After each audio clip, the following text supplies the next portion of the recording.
Alors, c'est un très très vaste sujet, comme vous le disiez tout à l'heure, un sujet aussi ancien que les sociétés. Donc la fin du monde, mais bon, quel monde et à quoi ça correspond? Donc la première question à se poser, c'est qu'est-ce que le monde? Et les réponses sont différentes selon les époques, selon les sociétés, selon les territoires. Donc faut-il parler de monde ou d'univers? Première question. Deuxième question, il y a le monde visible que l'on perçoit avec nos sens, et puis le monde invisible, autre monde. Le monde invisible, c'est le monde des esprits, que dans le chamanisme, les chamans et les gens initiés arrivent à contacter directement. Donc dans ce monde des chamans, le monde des esprits est absolument aussi réel que le monde concret que l'on peut percevoir avec nos sens. Bon, c'est aussi le monde des anges et de toutes les créatures invisibles que l'on évoque dans les différentes religions. Et puis, bon, il y a aussi le monde des idées, cher à Platon et à d'autres sociétés aussi. Donc, vous voyez, le terme monde est très relatif. On n'a pas de définition absolue du monde. En plus, cette définition varie selon les territoires et les époques. Par exemple, là, je vais vous projeter une série de diapositives. La première va commencer par l'Égypte. Eh bien, pour les Égyptiens, le monde, c'est l'Égypte. Point final. Ce qu'il y a autour n'existe pas. C'est encore le chaos, l'inconnu, donc ça n'existe pas. Quand les navigateurs du XVe siècle ont abordé les côtes américaines, ils ont découvert ce qu'ils ont appelé un nouveau monde. Donc c'était quelque chose qu'ils ne connaissaient pas non plus. Donc c'est encore une autre acception du terme monde. Par ailleurs, il y a encore une autre perception possible, c'est le monde considéré par des peuples qui vivent dans un milieu fermé, qui paraît immense et unique. Par exemple, les tribus qui vivent en Amazonie. Quand on a la chance d'aller faire quelques séjours en Amazonie, comme j'ai pu le faire, on se rend compte que, au milieu de cette forêt, qui n'est desservie que par des rivières, effectivement, le seul monde qui existe, c'est la forêt. Donc on est incapable d'imaginer autre chose.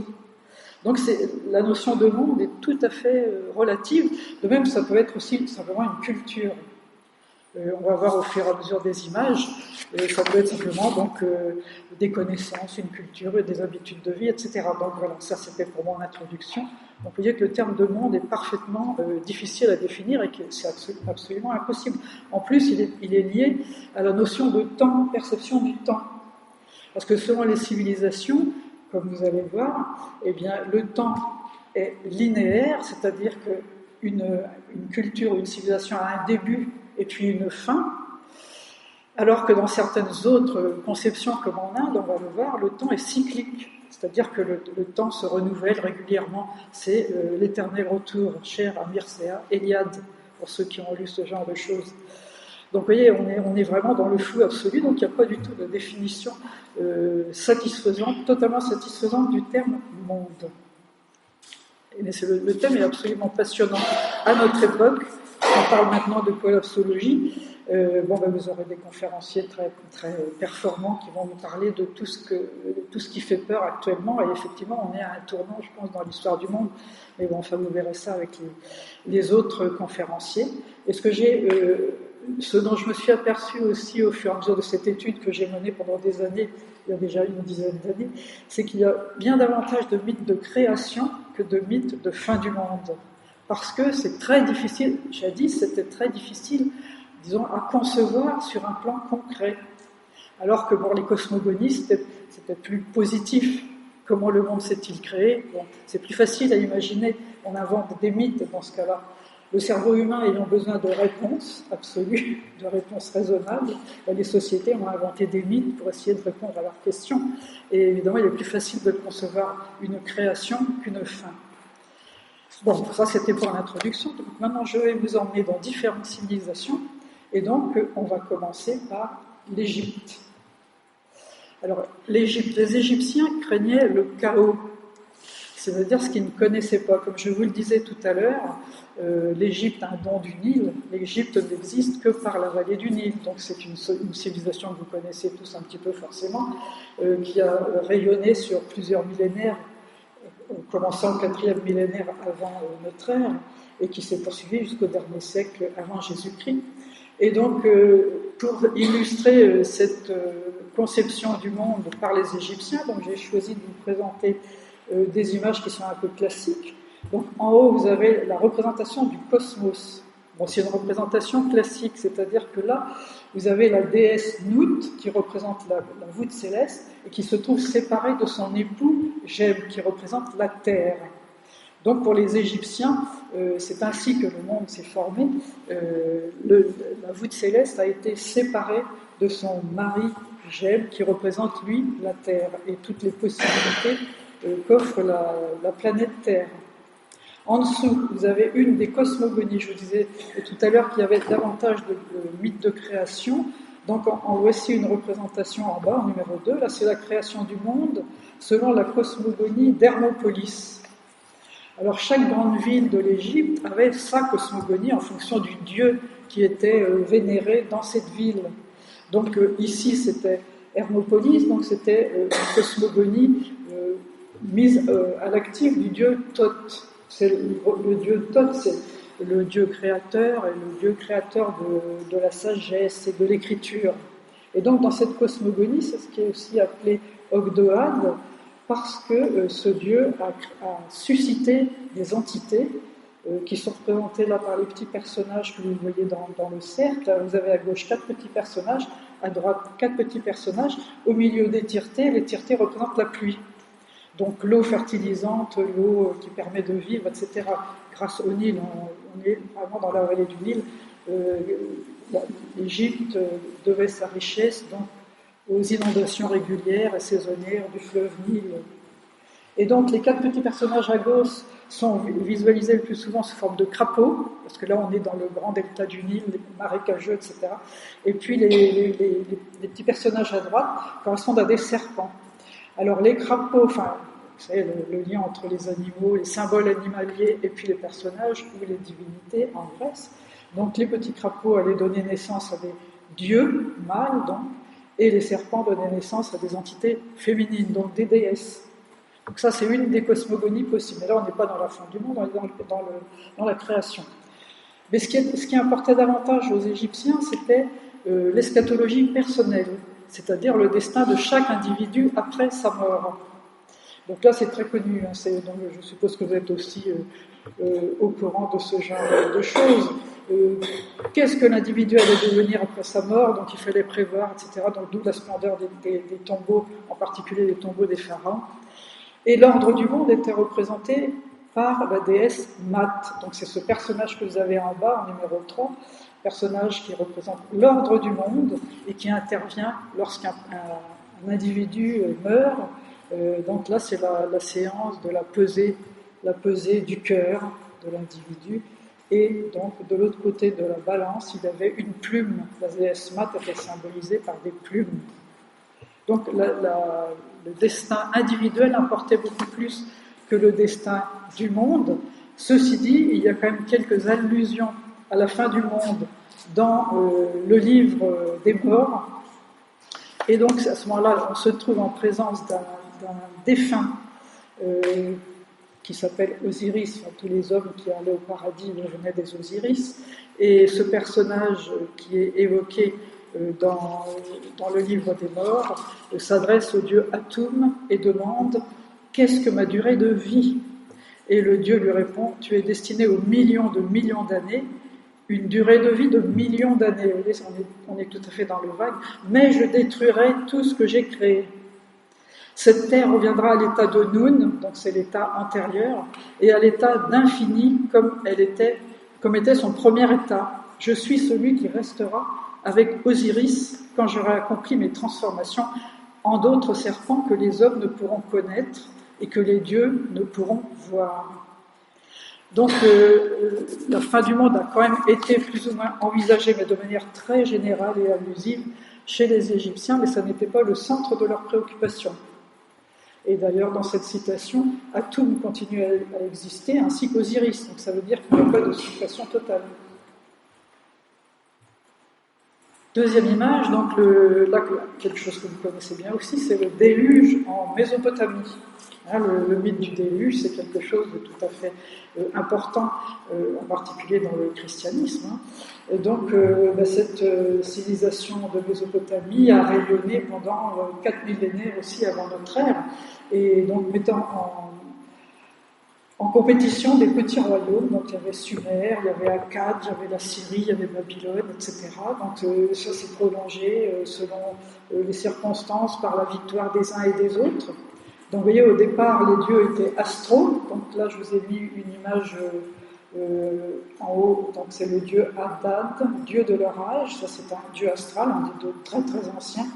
Ensuite, à droite, c'est le dieu solaire Shamash. Donc dieu solaire et puis dieu de la fertilité, donc c'était le frère de la grande déesse Ishtar, c'est aussi un personnage qui est très connu en mythologie. En dessous, donc je vous ai mis un extrait du poème du déluge, extrait des tablettes sumériennes de Nippur, donc ça on est dans la mythologie avec le héros Gilgamesh, qui est prélude au héros grec que l'on va voir plus tard. Donc, ce héros Gilgamesh, dont vous connaissez peut-être l'histoire, hein, passe pour avoir d'abord été un ancien roi de Sumer qui aurait régné vers 2450 avant notre ère. Et puis, petit à petit, il a fait l'objet d'un mythe, et tout à fait intéressant d'ailleurs. Et au cours de son histoire, donc, il y a eu un déluge. Et ces déluges qui sont bien antérieurs au déluge biblique, donc viennent de Mésopotamie. Donc, je vous ai mis un extrait là du poème babylonien de la création. Le déluge se déchaîna, sa violence comme un combat passa sur les hommes. L'un ne pouvait plus voir l'autre, il n'était plus reconnaissable dans cette destruction. Le déluge mugissait comme un taureau, comme un aigle rugissant hurlait les vents. Les ténèbres étaient épaisses et il n'y avait plus de soleil. Donc là, c'est extrait d'un texte qui s'appelle le mythe d'Atrahasis. En fait, il y a eu trois récits du déluge antérieurs au récit biblique. Donc il y a le mythe d'Atrahasis, seul survivant du déluge. Il y a donc l'épopée de Gilgamesh, et puis il y a le mythe d'Héra. Alors dans le mythe d'Héra, ça c'est encore autre chose, c'est le dieu Marduk, dieu de Babylone, qui a déclenché des cataclysmes cosmiques en quittant son trône de Babylone. Il avait été trompé par un dieu dans ce temps-là. Il y a toutes sortes d'histoires mythologiques entre les dieux. Marduk avait été abusé par l'un des dieux qui lui avait demandé de quitter son trône, et le fait que Marduk ait quitté son trône a déclenché des cataclysmes et des problèmes cosmiques, dont un déluge. Donc ça, là on est antérieur à la Bible. Je passe très vite parce que j'ai tellement de choses à vous dire que ça va être difficile. Donc voilà, image suivante. Donc les âges du monde dans les religions ancestrales de la Perse. Donc ça c'est extrêmement intéressant aussi. Parce que donc là nous sommes dans le territoire de l'Irak actuel, et c'est là où sont nées les religions ancestrales qui avaient amené au monothéisme en particulier grâce à Zoroastre. Donc la religion ancestrale non, c'est l'Iran, je dis la Perse, oui, c'est l'Iran. Les empires perses ont régné du 8e siècle avant Jésus-Christ au 7e siècle après Jésus-Christ. Donc ce furent des empires très très glorieux et qui comptent énormément dans l'histoire du monde. Donc la religion ancestrale des Perses, c'était le zervanisme. Donc le dieu principal étant Zervan ou Zorvan. Et alors ce personnage, cette entité qui n'était pas créatrice, donc ça n'est pas Zervan qui a créé le monde, mais Zervan a voulu susciter en lui-même un fils lumineux qui se serait appelé Ahura Mazda. Ahura Mazda, ça veut dire la lumière. Et donc ce dieu Zervan a effectué des cultes pendant des centaines et des centaines d'années. Et au bout de 700 ans, ne voyant rien venir, rien se décider, il a douté. Et le fait même de douter a suscité en lui-même un autre personnage qui s'appelle Ahriman, ou Ahriman, je ne sais pas comment on le prononce. Et Ahriman représente les ténèbres. Et cet Ahriman, ensuite, va sans arrêt se heurter à Ahura Mazda, la lumière. Et donc, le conflit de ces deux entités va se trouver, fixé dans une chronologie évidemment illusoire, le monde étant considéré comme durant 9000 ans. 9000 ans répartis par séances de 3000 ans, les unes et les autres se mettant en premier et en vainqueur, soit la lumière, soit les ténèbres. Donc là, on est dans le contact et la lutte permanente entre la lumière et les ténèbres, entre le bien et le mal. Et c'est tout à fait intéressant parce que là, on est vraiment aux sources de la culture du monothéisme qui s'annonce. Et là, il n'y a pas de Dieu créateur. Zervan était une entité existant de tout temps et qui n'a rien à voir avec le temps. Seulement le fait qu'il ait eu ses deux fils, eh bien, met en marche le temps. Et là, le monde a une durée finie, donc 9000 ans. 9000 ou 10 000 ans, ou 12 000 ans selon les textes. Enfin, on ne va pas entrer dans les détails. Et donc, le personnage le plus intéressant, à mon avis, dans ces anciennes religions ancestrales de la Perse, c'est Zoroastre.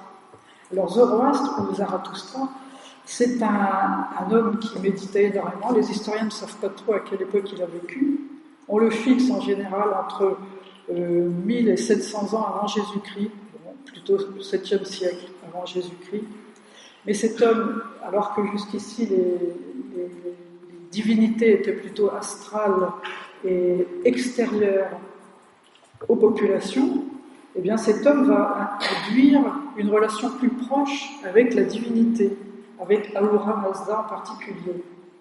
Et donc là, je vous ai mis une citation extrait d'un des textes que Zoroastre aurait lui-même écrit. Il est le premier à avoir laissé des textes personnels. Et vous voyez, quand on lit cela, on se rend compte qu'il a une relation déjà plus sage avec le divin.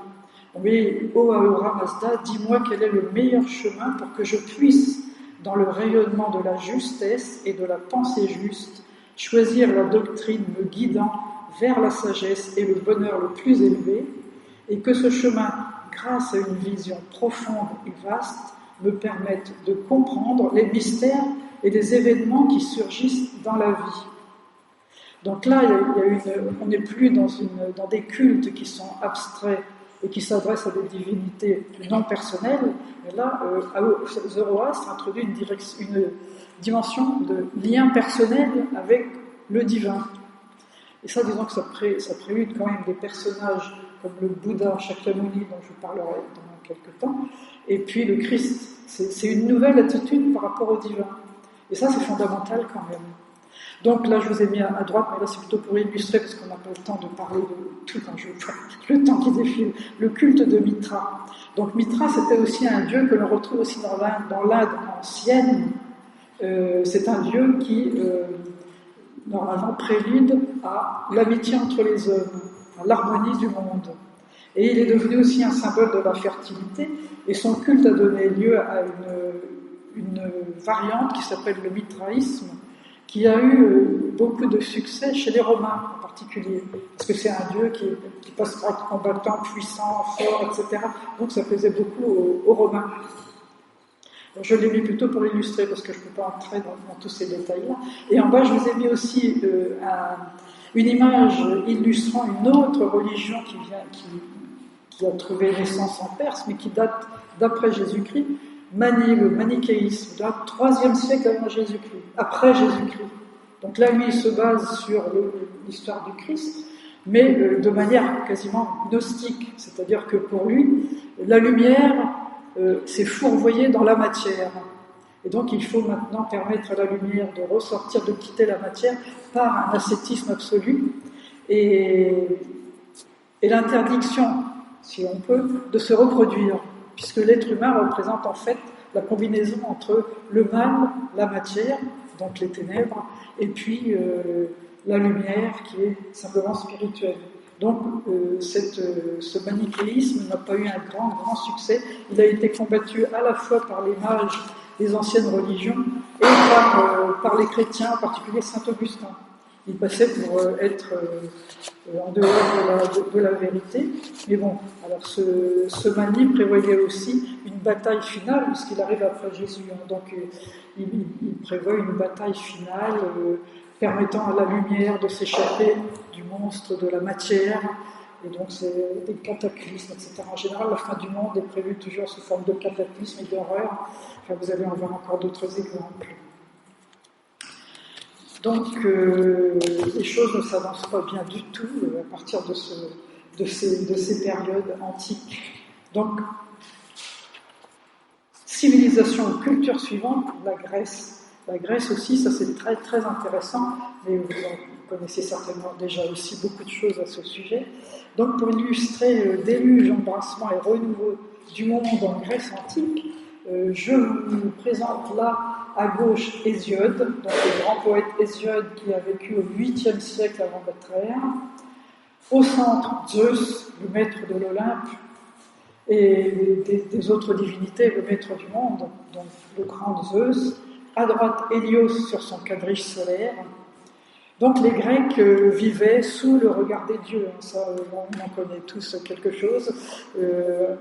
La mythologie grecque est très foisonnante, et les dieux c'était les immortels, alors que les humains étaient des mortels. Donc les relations entre les dieux n'étaient toujours pas simples ni pacifiques, et les relations entre les dieux et les mortels encore moins. Donc la religion n'était pas du tout mystique en Grèce, ça faisait partie des habitudes de vie, ça faisait partie du civisme finalement. On allait au culte, ça faisait partie de la vie.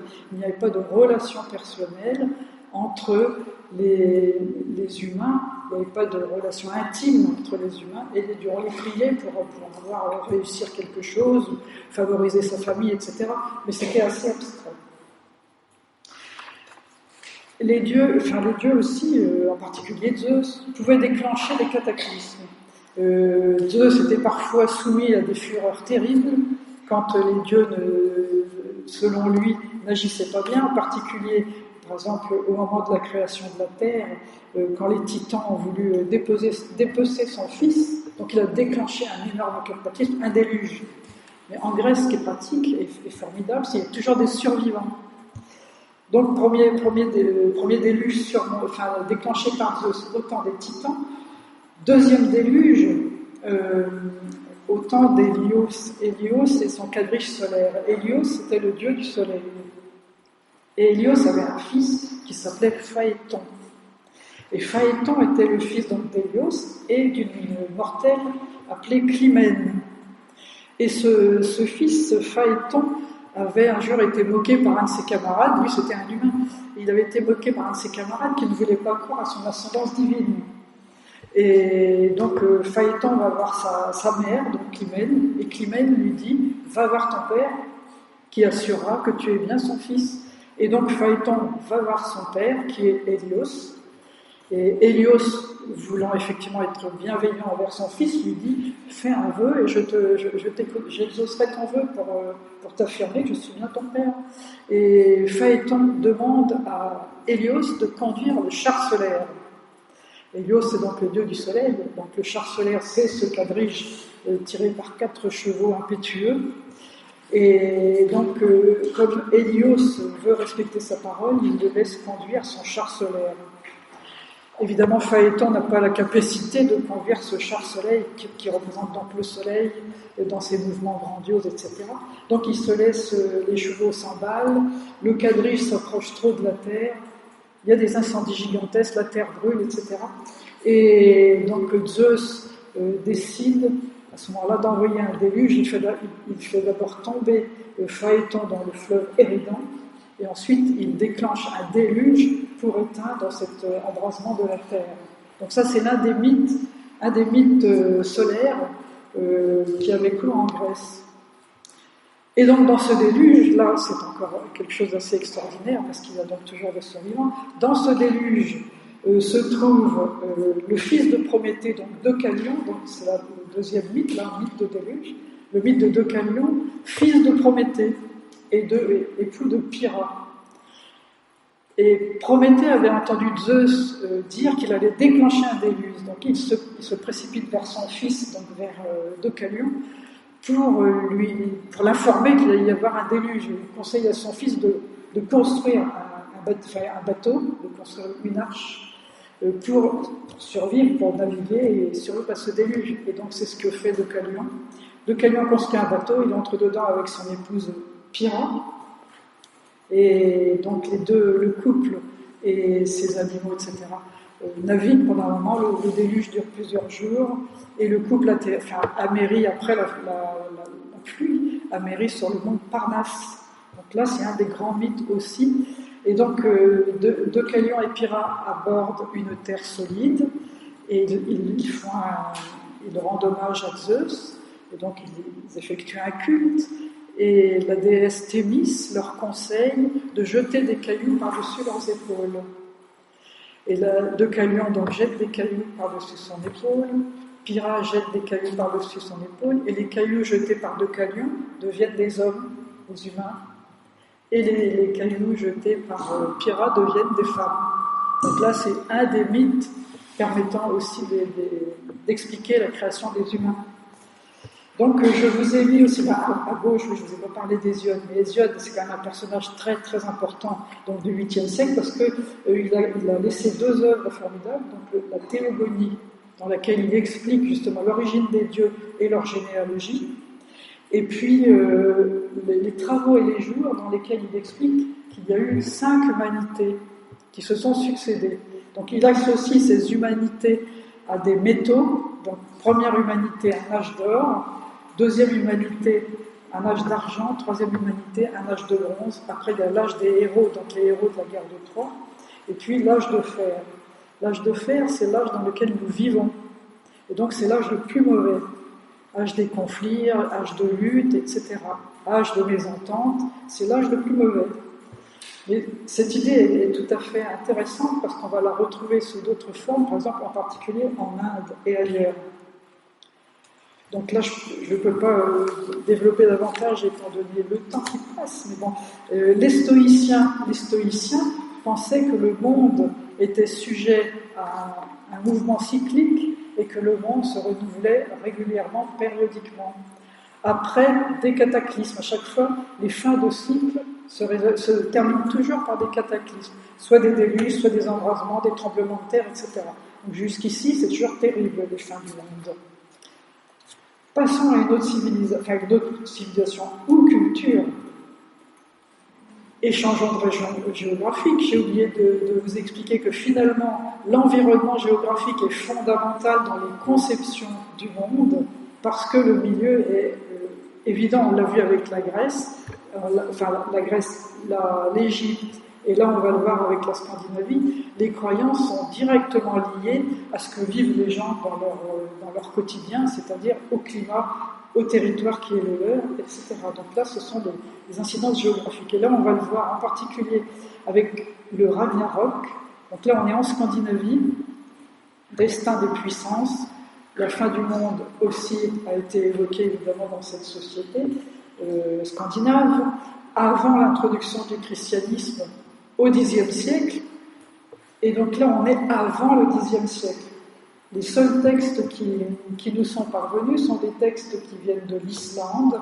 Donc vous voyez, c'est ce que je vous ai mis en un extrait d'un poème qui s'appelle la Völuspa. Ce texte Völuspa, en fait, rapporte les prophéties d'une voyante qui a vécu, donc on ne sait pas trop quand, enfin donc c'est une prophétie de voyante. Elle explique l'histoire du monde depuis sa création jusqu'à la fin de ce monde. Et donc ce poème fait partie d'un ensemble de textes qui s'appelle l'Edda. Ce sont des textes islandais. Alors, il y a 2 types d'Edda, il y a l'Edda poétique et l'Edda de Snorri. Donc, Sturluson, c'est un historien du XIIe siècle qui avait mis noir sur blanc les anciennes traditions avant qu'elles ne disparaissent. Et donc c'est tout à fait passionnant parce que on est là au cœur de l'ancienne civilisation scandinave. En 2, je vous ai présenté, donc là en haut, vous voyez des personnages, donc de petites vignettes. Donc là, c'est le dieu Odin. Odin, c'était un des dieux principaux de cette Scandinavie. Donc il faisait partie d'une famille de dieux qui s'appelle les As. Deuxième famille, il y avait les Vannes. Les dieux principaux, c'était les As, et Odin était le dieu principal. Donc c'est un dieu puissant. Il est toujours accompagné de loups et de 2 corbeaux. Donc à droite, on le voit habillé en guerrier. Donc les pays scandinaves, étant donné leur configuration géographique, étaient soumis à un climat plutôt sombre, avec des brumes, du froid, etc. Et leurs croyances se sont trouvées directement liées à ce type de configuration géographique. Et donc, pour les Scandinaves, il y a d'abord eu un premier monde, le monde du froid, donc qui a suscité de lui-même. Donc c'était un monde de givre, de froid, de brume, au nord. Et puis il y avait un monde au sud, un monde de chaleur, de lumière. Et le contact entre les deux a suscité la création de la vie. Donc il y avait quand même une certaine logique physique, si on peut dire. Et alors cette vie a créé des géants, en particulier un géant qui s'appelle Ymir. Et à partir de là, l'histoire s'est emballée, et donc il y a eu des divinités qui se sont trouvées générées par ces géants. Et donc ce sont les Vannes et les As. Et donc les Scandinaves ont aussi une image qui est superbe, donc qui est extrait aussi de l'Edda, donc d'un texte islandais. C'est l'image de l'arbre du monde, l'arbre cosmique. Donc c'est le frêne Yggdrasil. Et donc ce frêne représente le monde. Et alors donc il est soumis lui aussi à des tas d'épreuves. Donc je vous ai mis ici un extrait. Donc le frêne Yggdrasil subit des épreuves plus grandes que ne le savent les hommes d'en haut. Un cerf le brute, sur le côté île pourrie et en bas Nidhogg le ronge. Nidhogg c'est un dragon.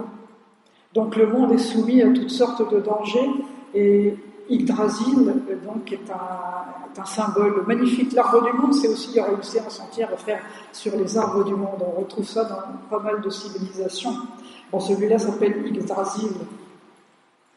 Et donc, à la base de cet arbre se trouvent les destins, les normes qui représentent les 3 types de destins. Donc, il y a le destin qui est passé, donc c'est le temps passé. Il y a le destin du présent, ce qui advient en ce moment, et le destin futur. Donc ce sont 3 sources, 3 formes de destin au pied de l'arbre Yggdrasil. Et c'est joli comme image. Alors, vous avez aussi un personnage au milieu, là, Heimdall, qui est représenté à côté d'un gros serpent énorme, parce que selon les Scandinaves, le monde est entouré d'eau, ce qui est une certaine logique, puisque les anciens pays scandinaves correspondent à l'Islande, le Danemark, la Suède, la Norvège, et puis l'Allemagne du Nord. Donc il y a beaucoup d'eau par là, donc l'Atlantique, etc., l'océan Atlantique du Nord. Et donc l'eau est très présente dans cette cosmologie, et donc la Terre est entourée d'eau, et dans cette eau vit un énorme serpent toujours en mouvement. Donc pour ces personnages scandinaves, le monde est soumis sans arrêt à l'évolution, et ce serpent bondira à la fin, et le monde prendra fin à ce moment-là. Et même les dieux ne survivront pas. Donc c'est l'image que vous avez en bas. Là vous avez donc ce personnage Heimdall qui se trouve à la pointe d'un arc-en-ciel. Il fait le lien entre les dieux et la terre. Et donc le personnage Heimdall réveillera les dieux au moment de la grande bataille finale, parce que dans cette cosmologie nordique, il y a aussi une grande bataille finale, la bataille des dieux, et le monde sera soumis à des tas de cataclysmes, en particulier un hiver qui durera 3 ans, et même les dieux partiront à la bataille, mais les dieux ne survivront pas. Donc ça c'est assez original comme pensée, ne survivront pas. Je ne peux pas entrer dans les détails parce qu'on n'a pas le temps, mais Odin est toujours accompagné d'un loup. Le personnage du loup est très important. Il y a un loup Fenrir qui est toujours à l'affût des vilaines choses et qui va dévorer un certain nombre de personnages, dévorer une partie des dieux, etc. Et donc il y a cet énorme serpent qui va se réveiller et donc faire disparaître le monde et les dieux. Donc là, vous voyez en bas une frise qui a été sculptée et qui représente les dieux qui partent à la bataille. C'est la bataille finale de la fin du monde. Mais cette fin du monde va permettre au monde de ressurgir sous une autre forme. Et en général, quand le monde prend fin, c'est qu'il y a l'humanité n'a pas été correcte et on est tombé dans des excès, des guerres, des batailles, le dysfonctionnement, etc. Les fins de monde sont toujours liées aux agissements des humains qui sont incapables de rester droits, corrects et respectueux des croyances et d'autres choses.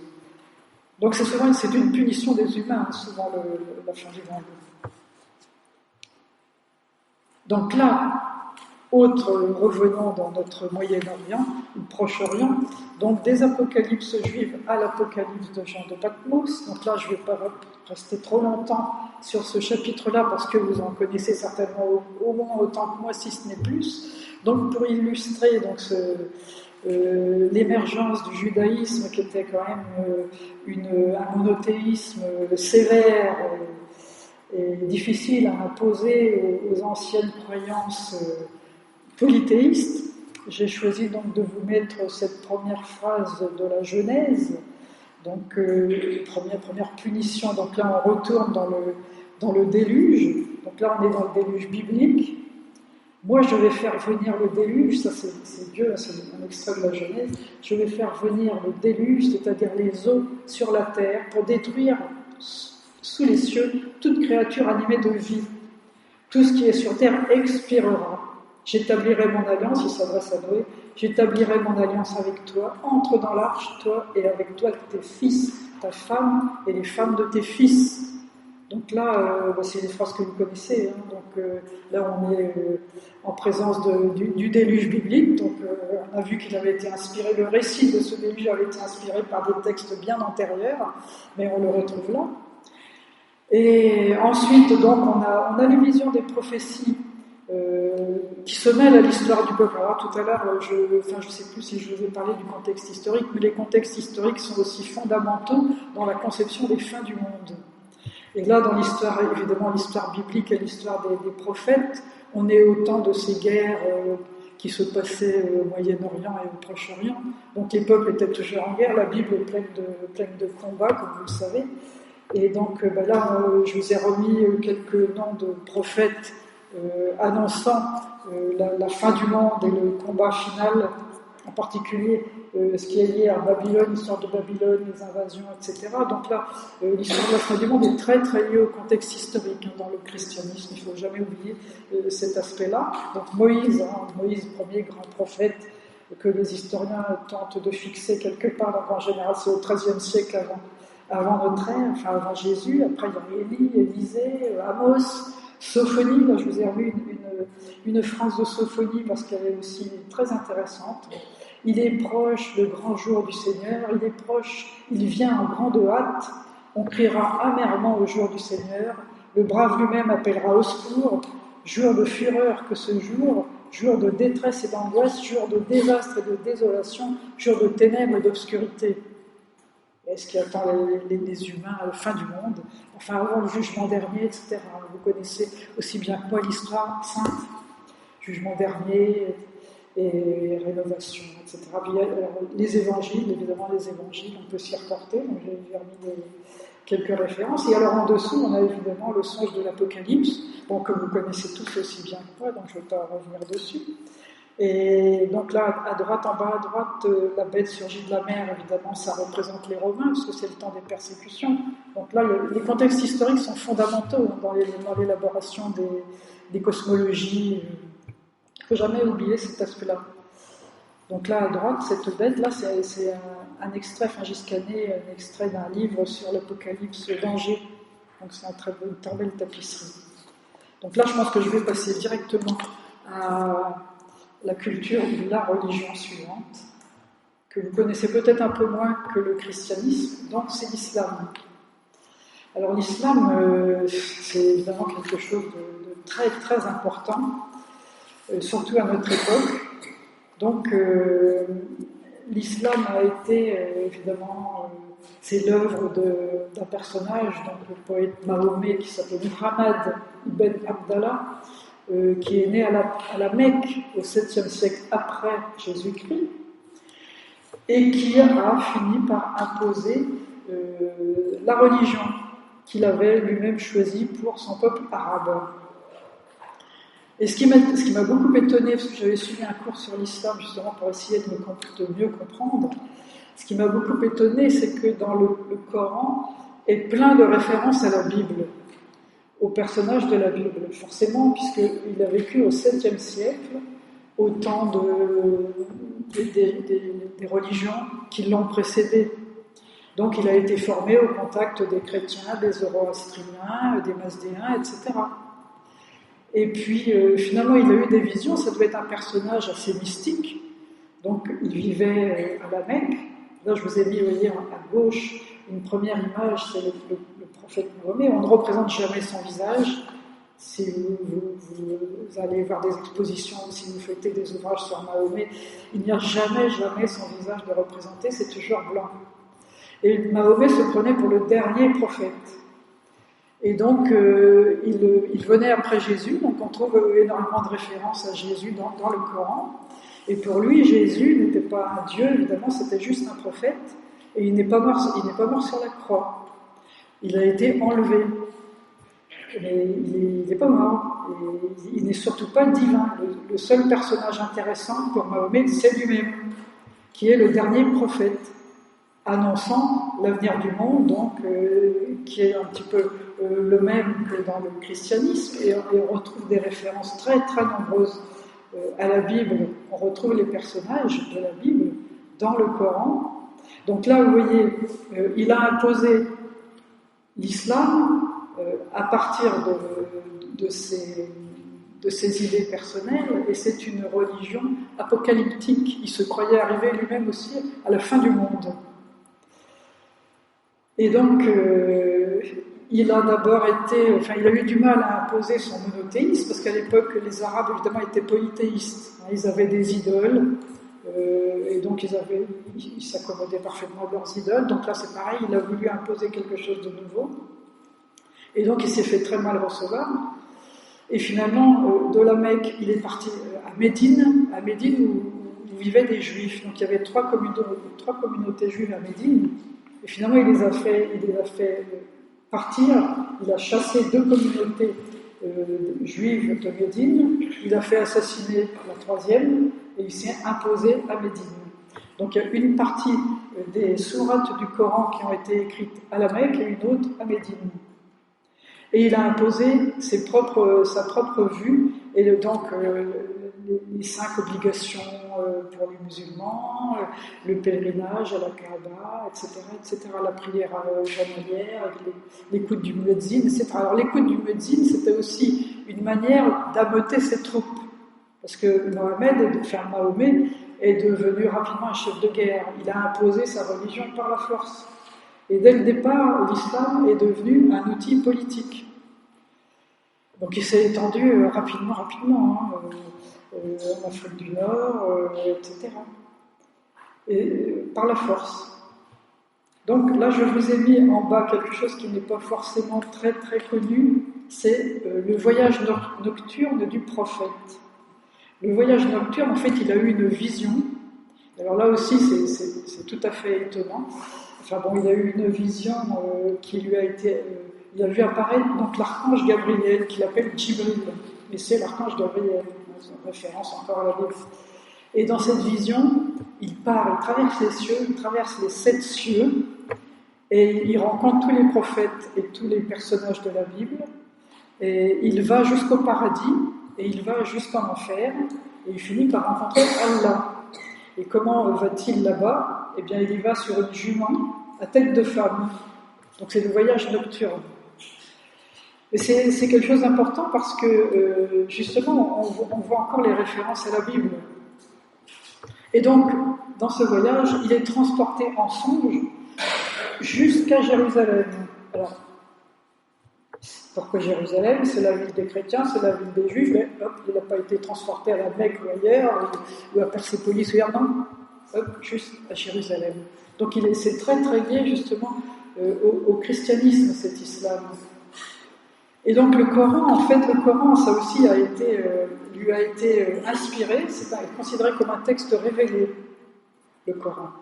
Et ce qui est très curieux, c'est que le texte a été révélé à Mahomet par l'archange Gabriel qui lui parlait, ou par Dieu lui-même, Allah. Et c'est intéressant parce que Gabriel lui a dit « Écris, écoute et écris et transmets ». Et donc c'est un petit peu la démarche qu'avait eu aussi Jean de Patmos quand il a eu son songe de l'Apocalypse. L'archange lui avait dit « Écris ». Donc il y a des tas de points communs, mais bon, si vous voulez, la force du Coran, c'est qu'il est écrit en arabe, révélé en arabe. Enfin, d'après ce que dit Mahomet, et le Coran n'est valable que s'il est récité par cœur en arabe. Et donc l'arabe est devenu la langue sacrée. Et ça, c'est une force extraordinaire sur le plan des mentalités. Donc voilà, mais c'est une religion apocalyptique. Donc Mahomet se croyait arriver à la fin du monde. Donc vous voyez là les signes de l'heure dans la sunna. La sunna, c'est la tradition musulmane. Donc je vous ai remis quelques citations extraites du Coran. Et donc, on ne va pas toutes les lire. Hein. Là, on n'a pas le temps, sinon je ne pourrais pas vous parler des autres civilisations. Et, par exemple, vous voyez, ainsi nous avons fait descendre un livre arabe. Alors là, c'est moi qui ai souligné le mot, parce que je trouve ça extrêmement important. Et nous y avons répandu des menaces. Peut-être finiront-ils par craindre Dieu. C'est une religion de crainte, il faut craindre Dieu, qui va juger les hommes à la fin du monde. Peut-être ce Coran fera-t-il naître des réflexions. Donc ça, c'est sourate 20. C'est un ensemble de 114 sourates réparties de manière aléatoire, sous forme de versets. Ô homme, craignez votre Seigneur, le tremblement de terre du grand jour sera terrible. Vous voyez, c'est une religion qui fait peur et qui a été mise en place pour faire peur.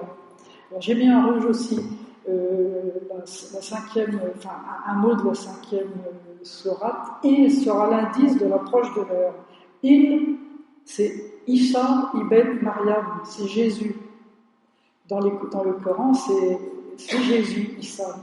Et donc, fils de Maryam, donc fils de Marie. Et donc, le personnage est important, mais ça n'est pas un dieu. Alors, autre série de textes nous informant sur l'islam, ce sont les hadiths. Donc, ce sont des textes qui auraient été transmis par des anciens compagnons de Mahomet. Et donc là, c'est pareil, ce sont des choses terribles. Parmi les conditions de l'heure, évidemment, c'est l'heure de la fin du monde, des cataclysmes, etc.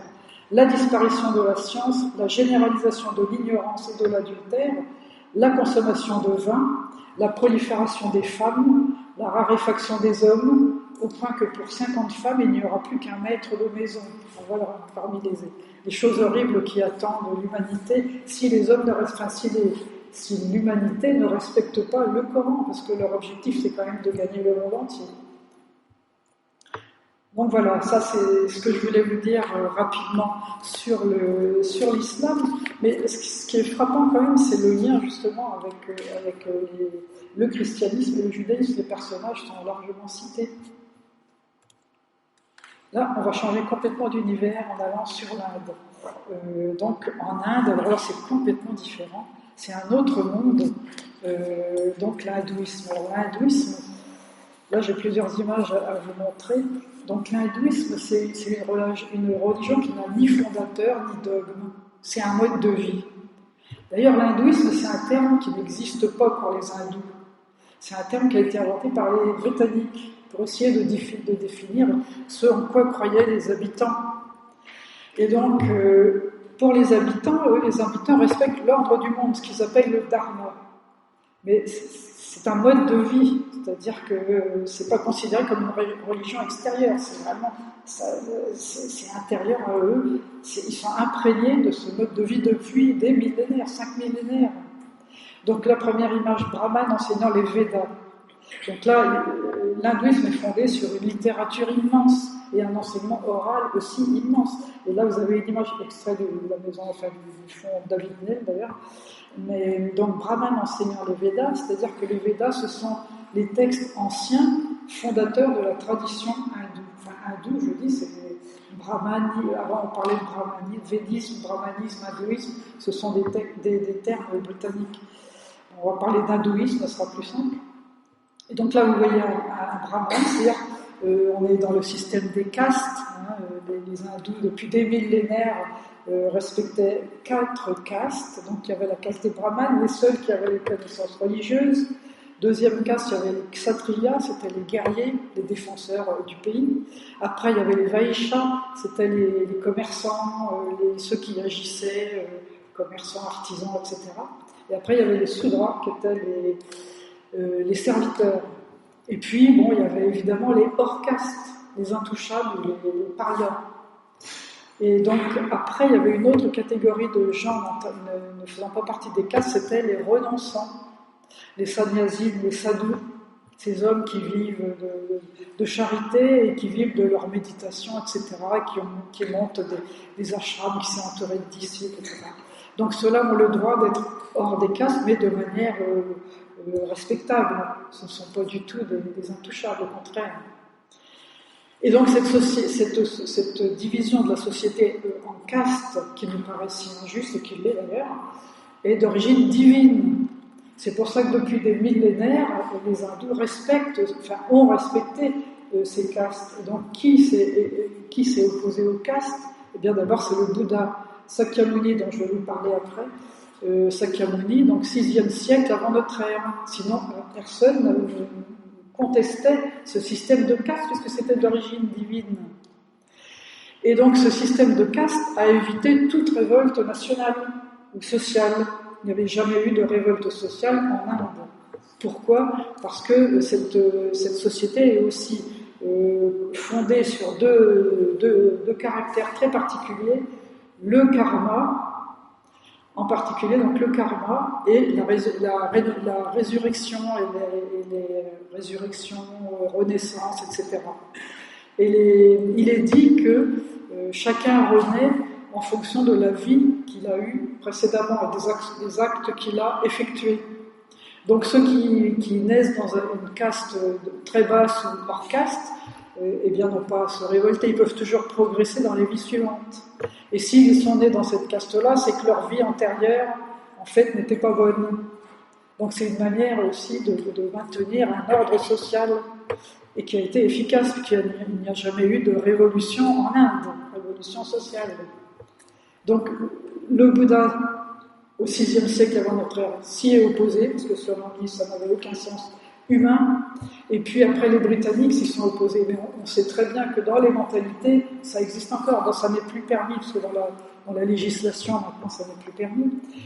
Mais même Gandhi acceptait les castes. Il était contre les intouchables. Ça, il aurait voulu la suppression de ces parias, de cette division qui était quand même néfaste à la vie du pays. Mais oui, il ne mettait quand même pas en cause le système en général, quoi. Et ce qui est intéressant aussi d'avoir en tête, c'est qu'on peut très bien être intouchable et devenir très riche et avoir un métier très intéressant et très particulier. C'est deux mondes différents. Donc là, vous voyez cette image sur les Védas. Donc les Védas, ce sont des textes qui datent du 2e millénaire. Le plus ancien, c'est le Rig Veda, texte sur les rites et les hymnes sacrés. Donc 2e millénaire avant notre ère. Il y a eu 4 Védas, 4 textes sur les rites, les rituels, etc. À droite, vous avez évidemment un personnage que l'on voit très souvent quand on va en Inde, donc le personnage qui se purifie dans les eaux du Gange. En fait, c'est la déesse Ganga, ça n'est pas de l'eau ordinaire, le Gange, c'est une déesse, la déesse Ganga, qui était descendue là aussi dans l'histoire mythique pour éteindre des incendies. Alors, on est au temps du Mahabharata, c'est un peu compliqué d'expliquer tout ça. Mais bon, les eaux sont sacrées en Inde, en particulier le Gange. Et donc, l'hindouisme est basé sur une trimurti. Il y avait jadis, dans l'ancien védisme, toutes sortes de dieux, et puis 3 dieux ont émergé progressivement. Là je simplifie énormément. Donc 3 dieux ont émergé dans les consciences. D'une part Vishnu, celui que vous voyez à gauche, là, qui est allongé. En dessous, c'est Brahma, et à droite, c'est Shiva. Donc, ça, ce sont des images magnifiques, je trouve, pour illustrer le monde et l'évolution du monde.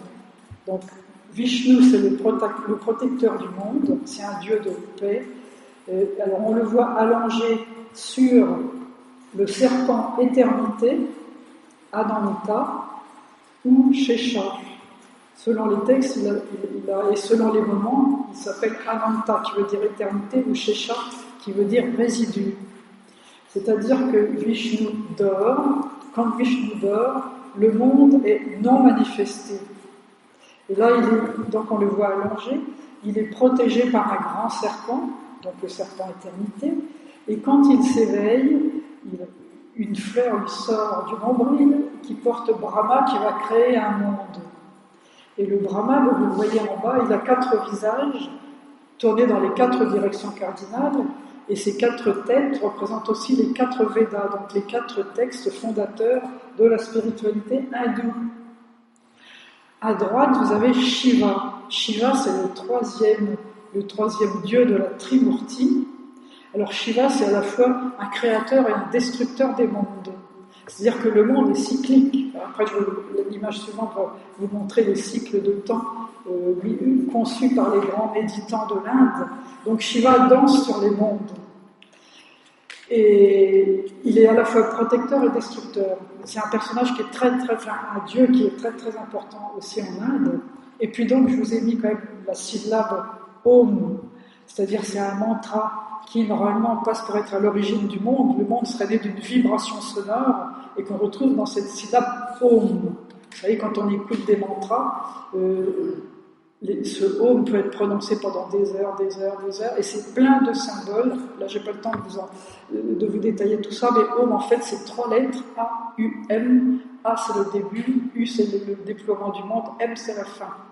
Donc, c'est plein de symboles, il y a des couleurs, etc. C'est très, très riche comme symbolique. Et donc, les hindous, eux, ont 33 millions de dieux personnels. C'est-à-dire que les gens peuvent choisir un dieu qui leur convient. Parce que ces dieux-là ne sont que l'intermédiaire par rapport à l'absolu, qui lui est indéfinissable. Donc on retrouve l'idée d'entité supérieure, indéfinissable, et les hindous ont choisi un terme qui s'appelle sat en sanskrit, c'est cela, ça veut dire cela, qui ne peut pas être défini, qui est absolu et qui est supérieur à tout le reste. Donc les millions de dieux sont des dieux personnels que les familles se choisissent. Et donc c'est très différent comme conception, mais c'est très intéressant parce que finalement, il y a une sorte de monothéisme au-dessus de tous ces millions de dieux dont les gens ont besoin. Les gens ont besoin de croire en des choses. Donc là, chacun choisit son dieu. Et donc il y a la notion de Brahman, l'âme du monde aussi. Je n'en ai pas parlé au moment de la page sur les Grecs, mais donc Platon aussi imaginait l'âme du monde, les stoïciens imaginaient l'âme du monde, et on retrouve cette idée chez les hindous avec la notion de Brahman. Et chez les hindous, vous avez Brahman, qu'il ne faut pas confondre avec les sacerdotes. Hein. Donc c'est souvent le mot Brahman qui ne signifie pas toujours la même chose. Donc il y a cette idée de Brahman, l'âme du monde, et chaque personne possède une petite parcelle de cette âme du monde qui est définie par le terme Atman. Et l'objectif de la vie, en fait, c'est d'arriver à faire surgir, à se fondre dans ce Brahman, c'est-à-dire arriver à sentir au fond de soi-même la notion de ce Brahman, de ce cela. C'est le but des méditations profondes des hindous. Bon, alors là, je vous avais mis les textes, quelques textes, enfin des titres de groupes de textes, mais bon, on ne va pas descendre à ce détail, sinon on y sera encore demain. Donc là, je vous ai fait une page pour dire que les grands penseurs de l'Inde ont conçu des cycles de temps d'une durée extraordinaire. Donc le cycle de base, on va pas aller tellement plus loin, sinon on va pas avoir le temps. Donc le cycle de base, c'est 4 milliards 320 millions d'années. Et ça correspond à un jour de Brahma. Vous voyez, il y a des cycles de temps, à la fois pour les dieux et pour les hommes. Donc après, le kalpa, c'est-à-dire l'univers, se divise lui-même en différents âges, en grandes années. Et chaque âge se divise encore en yuga, c'est-à-dire ce qui correspond un petit peu à ce qu'avait suggéré Hésiode, ce sont des âges, donc Kripa Yuga. âge de l'accomplissement de la sagesse, donc c'est l'équivalent de l'âge d'or d'Hésiode.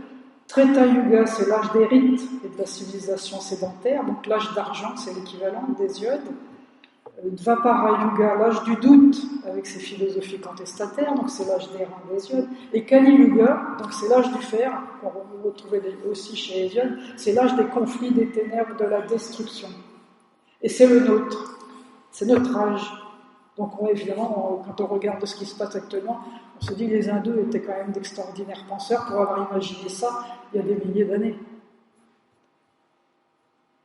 Donc on est dans l'âge de la destruction, pour les hindous c'est évident. Et on est à la fin de l'âge du Kali Yuga, donc à la fin de l'âge de la destruction. Et donc ce Kali Yuga arrive à son terme, donc vous voyez, j'ai pris une petite citation encore d'un texte qui s'appelle Linga Purana.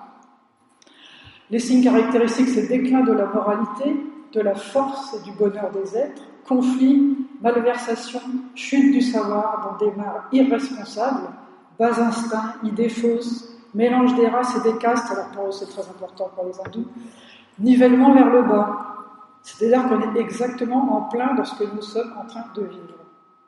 Donc je trouve que la civilisation indienne, c'est une des civilisations les plus impressionnantes par la capacité justement de raisonnement et de méditation. Alors donc à la fin d'un kalpa, à la fin d'un âge, le dieu Vishnu, résorbe en lui-même toutes ces créatures. Et ils ont eu aussi l'intuition de ce que j'appellerais le Big Bang, c'est-à-dire que selon eux, un univers germe à partir d'une petite chose qui est le résidu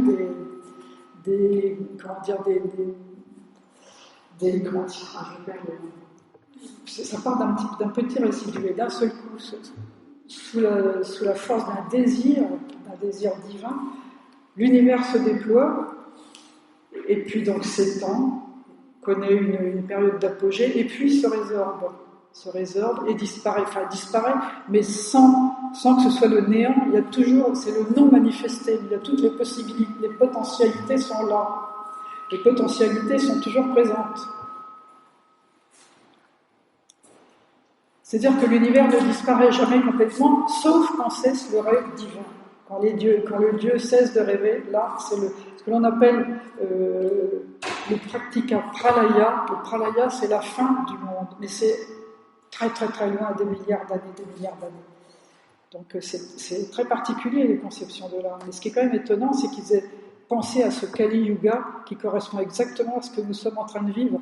Donc bon.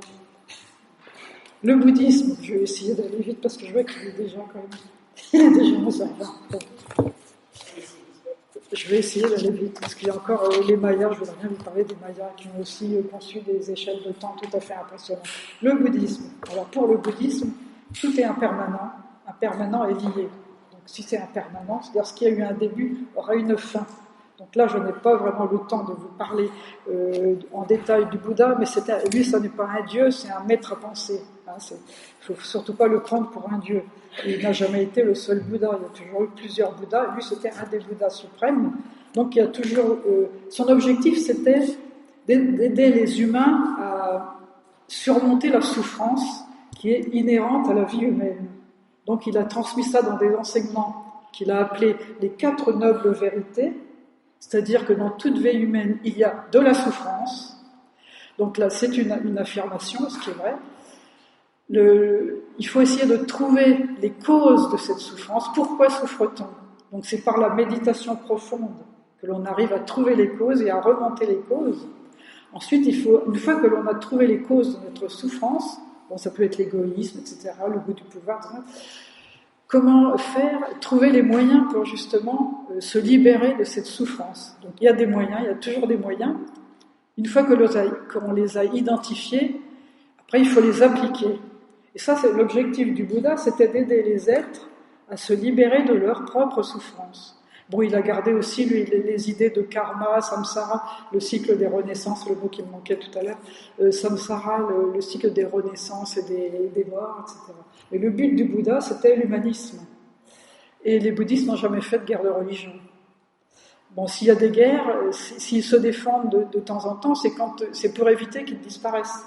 Par exemple, le bouddhisme qui est né en Inde, puisque le Bouddha est un personnage qui a vécu dans la vallée du Gange moyen au VIe siècle avant Jésus-Christ, eh bien, donc c'est une religion qui a trouvé sa source dans l'Inde, et le bouddhisme a failli disparaître au XIIe siècle quand les musulmans ont commencé à envahir l'Inde. Les musulmans, l'islam, c'est quand même quelque chose de conquérant, alors que le bouddhisme n'est pas conquérant. On vient au bouddhisme par soi-même. Ils n'ont jamais fait de prosélytisme. Bon, puis là, il y a eu l'histoire du Tibet, etc., donc on ne va pas entrer là-dedans. Mais donc, ce qui est intéressant avec ce bouddhisme, c'est quand même son côté humain et avec la compassion. Enfin, la compassion, c'est un idéal de cette spiritualité qui est d'abord une philosophie, avant d'être une religion. Mais les gens ayant besoin d'une religion, ce sont ses disciples et les suivants qui ont mis au point une religion appelée le bouddhisme. Et le bouddhisme a des aspects différents selon les pays où il s'est implanté. C'est pour ça que je vous ai mis en bas à droite là, un moine en son jardin zen. Le zen, en fait, c'est la forme japonaise, une des formes, parce qu'il y en a plusieurs, une des formes japonaises du bouddhisme. C'est un bouddhisme beaucoup plus austère dans sa forme par rapport au bouddhisme tibétain, mais dans le zen, il est dit que n'importe qui, à n'importe quel moment de sa vie, peut atteindre l'illumination. Même en faisant son ménage, en faisant ses courses, en lisant un bouquin. Enfin, c'est très positif pour ça. Alors que dans certaines autres pays ou dans certaines autres écoles, il faut travailler, étudier, etc. Donc voilà, alors le bouddhisme quand même, là il faut quand même que je vous en dise un petit mot. Un texte apocalyptique, mais un texte apocalyptique qui est très très délicat à commenter, c'est le tantra du Kalachakra. Alors le tantra du Kalachakra, c'est un enseignement qui est donné encore actuellement par le 14e Dalai Lama, et dont les derniers enseignements sont secrets, c'est réservé à des initiés. Parce que les gens qui ne sont pas initiés ne seraient pas aptes à comprendre ce qui est dit. Donc je ne peux pas vous en parler parce que je ne fais pas partie de ces initiés du bouddhisme de haut niveau. Mais un texte a été écrit donc sans doute au Xe siècle, donc c'est le début de ce Kalachakra. Et alors c'est une prophétie qui est donnée dans ce texte. Et alors la prophétie dit ceci: durant une période de 3200 ans, les destinées du monde iront en s'assombrissant. L'humanité s'enfoncera dans le matérialisme idéologique et l'ignorance jusqu'en 2424. À cette date, une superpuissance dirigée par des incarnations d'êtres démoniaques fédérera plusieurs pays à l'issue d'une guerre mondiale de plusieurs années. 2424. Bon. Alors, à ce moment-là, un sauveur arrivera en la personne d'un personnage qui se nomme Rodra Chakrin, monté sur le trône en 2327. Il apparaîtra à la tête des armées de Shambhala. Shambhala, c'est un royaume qui est aussi spirituel. En 2424. Donc le seigneur des larmes à Laru, c'est l'enseignement du Bouddha, sera assisté d'êtres surnaturels qui combattront à ses côtés, au moyen d'armes puissantes, inconnues, décrites comme des harpons et des roues célestes. Il écrasera les hordes de barbares, les Meklas. Alors après, beaucoup de théologiens du bouddhisme essaient de savoir ce que sont ces Meklas. Enfin, disons qu'il y a cette prophétie qui nous annonce donc un moment terrible dans les années 2424, mais un sauveur viendra quand même remettre en place le bouddhisme qui était sur le point de disparaître à ce moment-là. Donc, on va passer rapidement à la Chine. Ça fait beaucoup quand même. Enfin, je ne peux pas me dispenser de parler de certains. Alors, Chine, là c'est très différent, la Chine. Enfin, on va en dire un mot quand même. Et disons qu'ils ont moins poussé la recherche sur les fins du monde que n'ont fait les Indiens et même les Mayas, qu'on va voir juste après. Donc, les philosophies chinoises, elles, sont basées sur plusieurs théories très particulières. La théorie du yin et du yang, donc c'est ce que je vous ai mis en image 1 là-haut, à gauche. Donc, le yin et le yang, ce sont des forces qui guident le monde. Alors là, vous voyez, c'est ce petit dessin dans le cercle bleu, vous le connaissez peut-être déjà d'ailleurs. Donc il y a une partie blanche et une partie noire. La partie blanche, c'est le yang, donc ça correspond au mouvement, à la chaleur, à tout ce qui est puissance, à l'été, au soleil, etc. À la masculinité. La partie sombre correspond au yin, donc là c'est plutôt l'humide, le froid, la terre et la femme. Et ce que l'on voit quand même, c'est que ces deux forces-là sont imbriquées l'une dans l'autre, c'est-à-dire que l'une ne fonctionne jamais sans l'autre. C'est une combinaison de forces contraires, mais qui sont complémentaires et qui agissent en même temps. Donc il y a toujours un petit peu de yin, vous voyez, dans le yang, c'est le petit point noir, et un petit peu de yang dans le yin. Et donc ça, c'est une des théories qui permettent aux Chinois d'expliquer les mondes. Il y a aussi la théorie des 5 agents. 5 agents, c'est les 5 éléments. Donc les éléments en Chine ne sont pas les mêmes que les nôtres. Il y a le bois, l'eau, le métal, la terre, le feu. Et donc tout ça entre en combinaison, des combinaisons de soutien, de pression, de domination. Et puis, donc tout ça est mis aussi en correspondance avec le calendrier aux 12 animaux qu'on connaît, l'année du cochon, l'année, etc. Donc le calendrier, le corps humain avec tous les organes, les aliments, les nombres, les activités, le ciel, le son. Tout est très compliqué en Chine et tout est combiné. Donc ils n'ont pas vraiment eu de théorie sur le destin du monde en dehors du taoïsme. Eux, ce que les Chinois voient, c'est le fonctionnement du monde et les combinaisons entre les forces. Donc il y a des mythes de déluge, mais ça s'explique par la géographie. Ça, à mon avis, tous les mythes de déluge sont liés à des contextes géographiques particuliers. En Chine, vous avez les grands fleuves, le grand fleuve Huanghe et Yangtze-Kiang, qui naissent au Tibet, qui sont des fleuves gigantesques, et dont les plaines alluviales ont toujours été soumises à des inondations. Donc ça fait partie des cataclysmes après qui sont mis en cause par rapport aux dieux. Il y avait des dieux en Chine, mais c'était des dieux qui n'ont pas du tout l'importance de ceux que l'on trouve en Inde. Il y avait le culte des ancêtres, etc. Mais donc il y a quelques mythes de déluge, et finalement un des grands personnages qui est devenu d'ailleurs un empereur autant mythique, enfin mythique ou historique, mais on n'a pas de preuve historique vraiment, c'est le grand Yu. Le grand Yu, c'est un personnage qui a permis aux eaux de s'écouler alors qu'il y avait un moment justement de catastrophe, de cataclysme lié aux eaux et à des inondations. Autre philosophie en Chine, le Tao. Alors ça, c'est quelque chose de tout à fait intéressant qui me fait de temps en temps penser à cela. Vous voyez la notion de cela en Inde. C'est-à-dire c'est un principe cosmique suprême donc qu'on ne peut pas définir. Si on pouvait le définir, ce ne serait pas le Tao. Donc c'est une force qui agit sans qu'on la voie. Et il y a une image qui est souvent représentée, utilisée pour expliquer le Tao, c'est l'eau.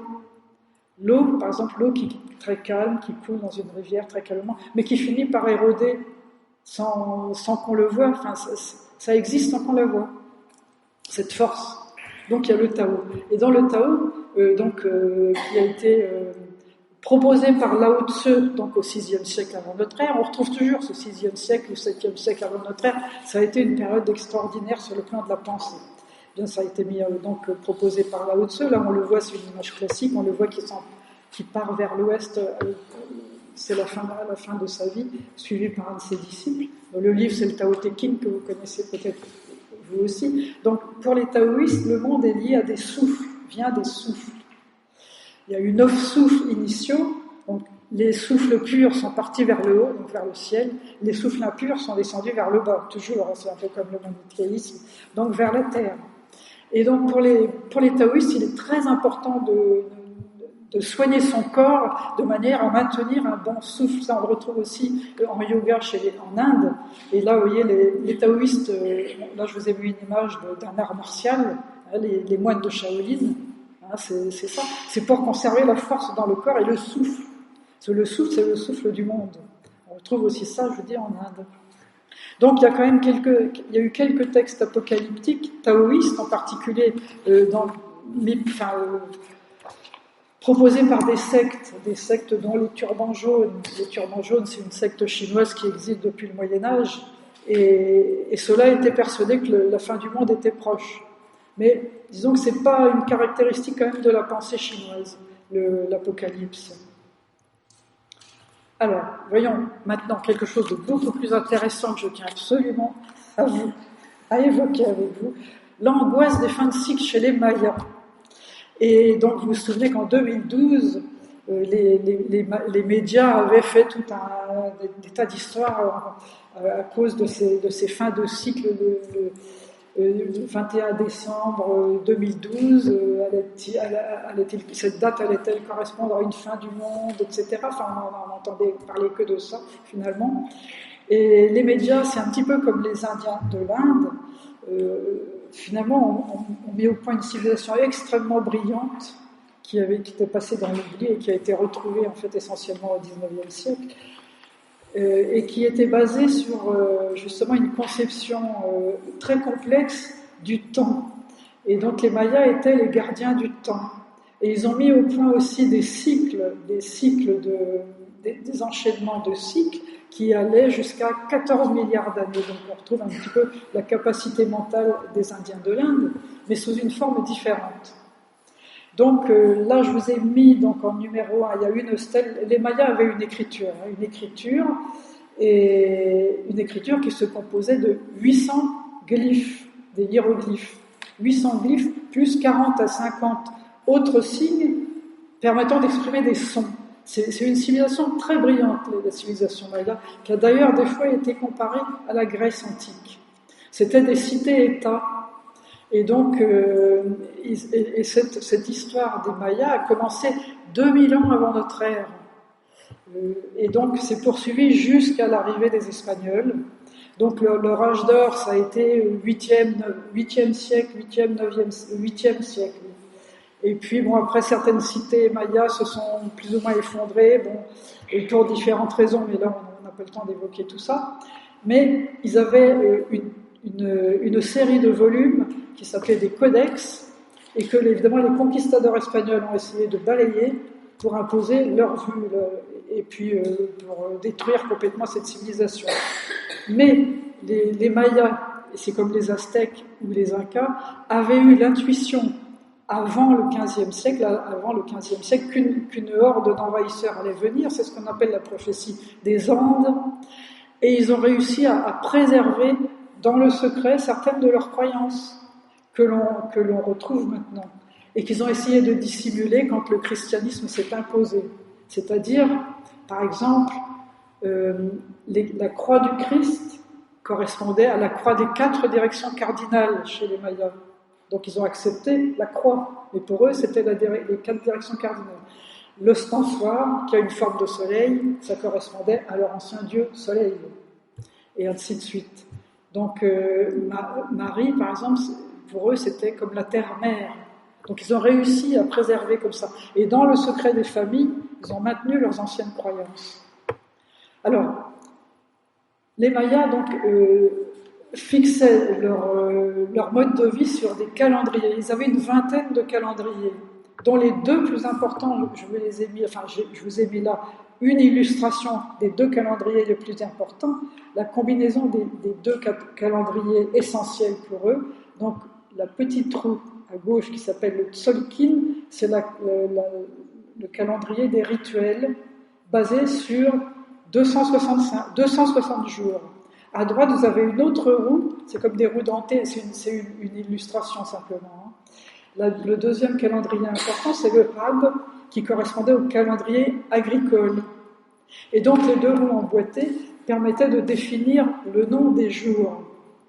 Et donc, définir le même jour qui était défini à la fois par un nom et par un chiffre, revenait tous les 52 ans. Donc il y avait des cycles de 52 ans, et à chaque fois la fin d'un cycle donnait lieu à des cérémonies, parce qu'il s'agissait de savoir si un nouveau cycle allait recommencer. Et donc c'était une obsession un petit peu chez les Mayas, la poursuite du temps et la succession des cycles. Et donc le 21 décembre 2012 correspondait à la fin d'un cycle de 5200 ans. et la fin d'un cycle de 260 000 ans. Mais ça n'était pas du tout la fin du monde, c'était simplement la fin d'un cycle. Et alors, les Mayas, donc, je sais pas, enfin, ceux qui sont allés au Mexique ont pu voir ça, étudiaient de manière très très précise aussi le ciel, donc avec des observatoires, et les calculs contemporains ont montré qu'ils étaient extrêmement proches de ce que les scientifiques actuels ont pu calculer. Donc c'est une situation extrêmement intéressante. Hein. Et donc là, je vous ai mis à droite, j'avais scanné une page, enfin, en montrant un petit peu quelle était la conception et la fabrication des pyramides. Donc il y avait ces grandes pyramides avec ces grands escaliers très très raides, parce qu'évidemment il y avait des sacrifices sanglants. Et les sacrifices sanglants, en fait, ont été surtout développés à la fin de la période, parce que ça avait été une pratique surtout chez les Aztèques. Donc les Aztèques, c'est la page suivante. Et donc les Aztèques ont fait des bains de sang qui sont absolument incompréhensibles, que les historiens n'ont jamais réussi à expliquer. Donc les Mayas en faisaient aussi, mais tout ça se faisait dans une grande solennité, et en fait on offrait le sang au soleil, parce qu'il fallait absolument honorer le soleil, et les Mayas pensaient que le soleil avait besoin de ce sang qui était l'eau sublime. Et donc les escaliers étaient très très raides parce qu'on arrachait les cœurs en haut, le cœur des sacrifiés, et ensuite le corps descendait, était jeté en bas, enfin dévalait les pentes, et dans des cérémonies très impressionnantes, après le corps était quand même considéré comme sacré et divisé en morceaux, et selon les classes de la société, ben, chacun pouvait s'emparer d'une partie du corps. Mais c'était très très solennel, ça n'avait rien, enfin c'était dans leur conception quoi. Et c'était une manière d'honorer le cosmos. Alors je vous ai mis en bas quand même avertissement des chamans d'aujourd'hui, parce que c'est un petit peu comme les Indiens de l'Inde, hein, les chamans ont toujours vécu aux côtés de la Terre, dans le très grand respect de la Terre-Mère, et ils sont absolument effrayés de voir comment le monde actuel a saccagé la Terre qui fait vivre l'humanité. Et donc les chamans contemporains ont fait des prévisions tout à fait assez... Je vous en ai mis une phrase là, un chaman donc, qui s'appelle Unbatsben, donc c'est une prévision, enfin un mot qu'il a dit, une phrase qu'il a dite en 1999. Notre mère, la Terre, est malade, c'est certain, malade de l'homme. Elle n'acceptera pas toujours d'être salie, polluée et méprisée. Ça veut dire qu'eux aussi annoncent des cataclysmes. La Terre répondra, et on le voit bien avec des tremblements de terre, des inondations, des orages, des ouragans de plus en plus forts, etc. C'est une réponse de la Terre, mais pour eux c'est normal, puisque l'homme a saccagé la Terre, elle répond physiquement. Pour eux, la Terre est un être vivant. Alors je vous ai mis quand même, parce qu'il ne faut pas non plus sombrer dans la catastrophe, je vous ai mis quand même une petite image à la fin. Donc c'était une caricature qui était parue en 2012. Donc j'avais seulement de la place pour aller jusqu'en 2012. Ah, un jour les gens vont flipper grave. En fait là, le caricaturiste s'est un petit peu trompé, parce que la roue de pierre, en fait c'est une représentation aztèque. Donc aztèque, vous voyez, on y vient, ça me sert de transition. On va passer à l'image suivante. Et bon, on arrive vers la fin quand même, ne vous inquiétez pas, ça va quand même finir. Donc, image suivante, les peuples du soleil, les Aztèques et les Incas. Alors là aussi, ce sont des peuples très intéressants sur le plan justement de la cosmologie et du fonctionnement du monde, parce qu'ils ont aussi préservé leur conception antique, comme je vous disais tout à l'heure, c'est valable aussi pour les descendants des Aztèques et les descendants des Incas. Et donc, mais alors, les Aztèques, il y avait quelque chose qu'on n'a donc jamais réussi à expliquer, c'est l'intensité, le nombre de leurs sacrifices sanglants.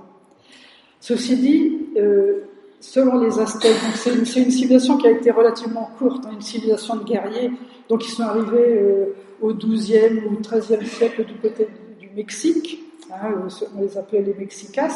Donc ils se sont installés à Mexico, donc suite à un mythe, enfin bon, j'ai pas le temps d'entrer dans le détail, ça serait trop long, mais c'est très intéressant la manière dont ils ont choisi le site de Mexico, c'est suite à enfin ils ont vu non, je ne veux pas rentrer là-dedans, c'est trop long, on n'en sortirait pas. Donc, eux, leur conception du monde est fondée sur le fait que les dieux ont offert leur sang pour mettre en marche le monde. C'est-à-dire que les dieux se sont sacrifiés. Au départ, il y avait des entités dans le ciel, des esprits, des entités qui étaient dans les ténèbres. Et ils se sont dit, enfin, les entités étaient là, avant le monde. Ils se sont dit, il faudrait de la lumière. Comment faire de la lumière? Allumons un feu. Enfin, je simplifie. Allumons un feu. Mais pour allumer ce feu, il fallait aussi que les dieux se sacrifient. Donc les premiers dieux sont entrés dans le feu. Et effectivement, l'un des dieux est devenu le soleil, un autre dieu est devenu la lune, ça s'est pas fait immédiatement, je vous passe les détails, un autre dieu est devenu la lune. Ces astres étaient fixes. Donc ils se sont dit, il faut les mettre en mouvement. Enfin, ça ne peut pas rester fixe comme ça ne sert à rien. Et finalement, d'autres dieux se sont sacrifiés encore, ont donné leur sang pour que le monde puisse tourner. Et c'est de là que justement cette dette de sang trouve son origine. Et c'est pourquoi les Aztèques, donc, pour honorer les dieux qui s'étaient sacrifiés, considéraient qu'ils avaient une dette et qu'il fallait rendre le sang. Donc c'était un peuple guerrier qui était quasiment toujours en train d'aller chercher des prisonniers, et souvent les sacrifiés, c'était des prisonniers. Mais c'était honorifique. Enfin, il faut se mettre dans une autre mentalité, complètement une autre mentalité.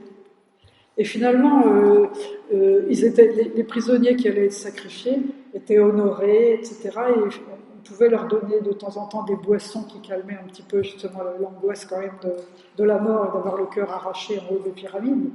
Mais disons que ces sacrifices de sang avaient une certaine logique à cause de cette dette de sang qu'avaient imaginé donc ces Aztèques.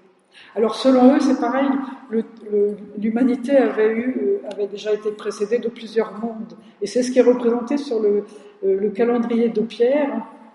Donc vous voyez, il y a eu 4 humanités déjà, 4 civilisations, si on peut dire, qui se sont toutes terminées par des catastrophes. Première civilisation, donc, qui s'est terminée par un jaguar. Enfin, un jaguar, c'est un dieu qui a pris la forme d'un jaguar pour tuer tous les humains. Et puis, deuxième humanité, la deuxième humanité a péri par des grosses tempêtes, un ouragan, le vent, etc. Troisième humanité a péri par le feu. Quatrième humanité a péri par des inondations, des cataclysmes, des inondations. Et nous sommes dans la 5e humanité. Et ce sont des âges aussi, ce qu'ils appellent eux des soleils mondes. Donc nous sommes dans le 5e âge, qui est représenté au centre de cette grosse pierre. Et donc cette grosse pierre, qui fait 3 mètres de large, se trouve à Mexico. Et donc ce 5e âge qui est le nôtre se terminera dans des tremblements de terre, dans des cataclysmes encore. Donc les Aztèques étaient toujours très impressionnés par l'instabilité du monde. C'est pareil, c'est comme chez les Indiens, il y a deux forces. Il y a 2 forces contradictoires, le bien, le mal, le soleil, l'ombre, etc. Et ces 2 forces se tiennent sans arrêt, et selon les périodes, l'une domine l'autre, etc. Donc le monde est toujours instable, très instable, et notre monde, enfin le monde actuel, selon les prophéties des Aztèques, finira par des tremblements de terre et de terribles catastrophes. C'est le signe mouvement.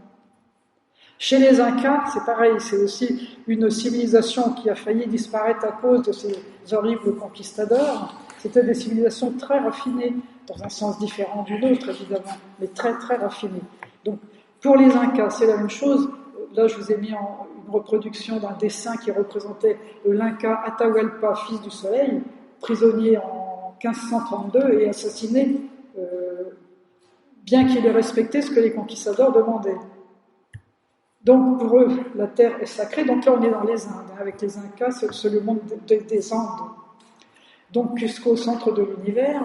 Alors là, c'est pareil, il y a des énigmes qui n'ont jamais encore été résolues. C'est la manière dont ces Incas construisaient ces énormes villes en hauteur, etc.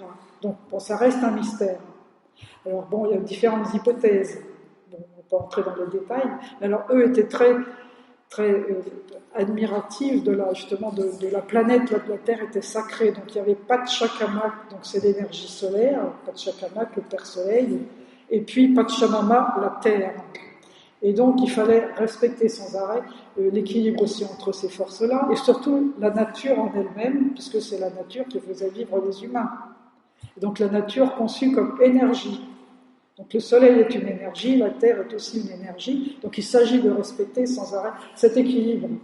Et là, les descendants des Incas, donc il y a encore, c'est ce qu'on appelle, on les appelle les Quechuas, c'est pareil, les Quechuas ont fait des prophéties et annoncent des choses terribles à cause du comportement inadéquat justement des hommes de notre époque, des technologies qui abîment la terre et qui vont entraîner donc des conséquences fâcheuses. Donc ils sont très très inquiets aussi et très alarmistes. Alors, je termine. J'aurais pu encore vous dire plein de choses là-dessus, mais bon. Je termine avec le respect de la terre-mère chez les Indiens d'Amérique du Nord. Alors, c'est pareil, les Indiens d'Amérique du Nord, c'est comme les Incas, c'est comme les Aztèques, et c'est comme les Mayas, ont vu leur monde disparaître devant les envahisseurs blancs. Donc, le respect de la terre-mère, c'est quelque chose qui est complètement imprégné, qui imprègne toutes ces sociétés. Il y avait des centaines de tribus amérindiennes au moment de l'arrivée des Blancs. Et donc là, je vous ai mis simplement quelques références possibles. Donc il y avait les Sioux. Les Sioux, c'est pareil, les Sioux, ce sont des personnages qui ont toute une mythologie extrêmement impressionnante et qui ont essayé d'expliquer le monde un peu à la manière des Chinois ou à la manière des Indiens, en faisant combiner les différents éléments. Pour eux, le monde est né de mystères. Comme ils ne savaient pas qualifier, ils ont qualifié le soleil, la terre, etc., par le terme mystère. Donc il y a les grands mystères, les mystères principaux, des mystères secondaires et des mystères encore inférieurs qui expliquent le fonctionnement du monde à la manière donc des Chinois quasiment. Et donc c'était des peuples qui vivaient de manière libre, donc en particulier les Sioux, c'était dans les grandes plaines, et qui ont donc subi l'arrivée des Blancs de manière tragique. Donc ils ont vu aussi leur monde disparaître, donc il y a aussi toute une série de mythes, mais je ne peux pas malheureusement avoir le temps de vous les raconter. Bon, il y a la pipe sacrée, qui représente le monde, et qui est un élément extrêmement important dans les cérémonies Sioux. Bon, je vous ai mis en dessous une femme Hopi.